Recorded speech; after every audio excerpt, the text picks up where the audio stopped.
السلام عليكم ورحمة الله وبركاته. وبأربع مباريات النهاردة ختمنا الجولة الثانية من الدوري المصري الممتاز.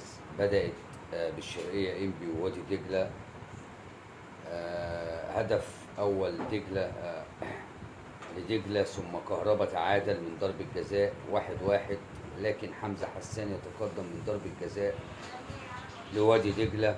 وزياد أسامة اللي أنا شايف إن هيبقى لعيب جامد قوي يحرز الهدف الثالث من تصويبه ولا اروع لوادي دجله عشان ياخد 3 نقاط مهمه جدا من فرقه قويه زي انبي.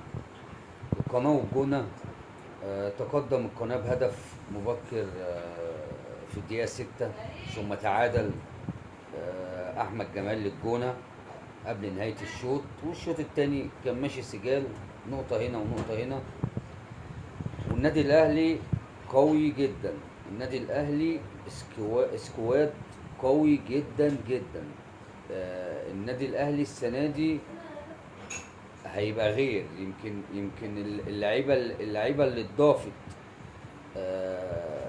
على تشكيله النادي الاهلي مش كتير، اغلبيه اللعيبه موجوده من الموسم اللي فات، ولكن النادي الاهلي انا شايف ان حسين عموته عامل شكل منظم شويتين للنادي الاهلي مع التزام اللعيبه داخل الملعب. فالنادي الاهلي السنه دي مش اي حد هيقدر يوقعه. ولحد دلوقتي اللي انا شايف ان هم يعني فارقين شويه، الفرقتين اللي فارقين شويه في الدوري عن باقي الفرق النادي الاهلي ونادي بيراميدز. و... و... والزمالك من بعيد شويه والمصري من بعيد شويه، بغض النظر عن النقاط ال6 نقاط، لكن بنتكلم في الاداء. اداء جماعي، فوز واداء. النادي الاهلي وبيراميدز فارقين شويه. قدر النادي الاهلي اشرف بن شرقي في الدقيقه 21 هدف اول، ثم طاهر محمد طاهر في الدقيقه 61، وبدا يغير الراجل. كل الناس لعبت، حسين الشحات لعب، اخطاي لعب، طبعا اخطاي لعب كويس، وكان في علي محمود من الصفقات الجديده، احمد رضا لعب، شارك بعض الناس وخطف ال3 نقاط من زد وهرب. ثم سيراميكا والاتحاد. سيراميكا احمد بالحاج تقدم بهدف، ثم هدف تاني عن طريق مروان عثمان، ثم حاول الاتحاد يقلص الفارق بهدف حسام حسن في الدقيقة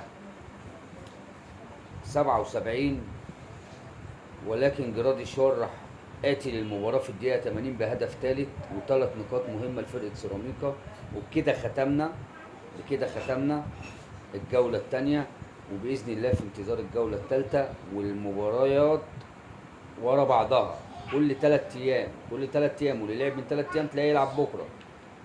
فبإذن الله نشوف بداية مباريات الجولة الثالثة ونتكلم عنها مع حضراتكم. السلام عليكم.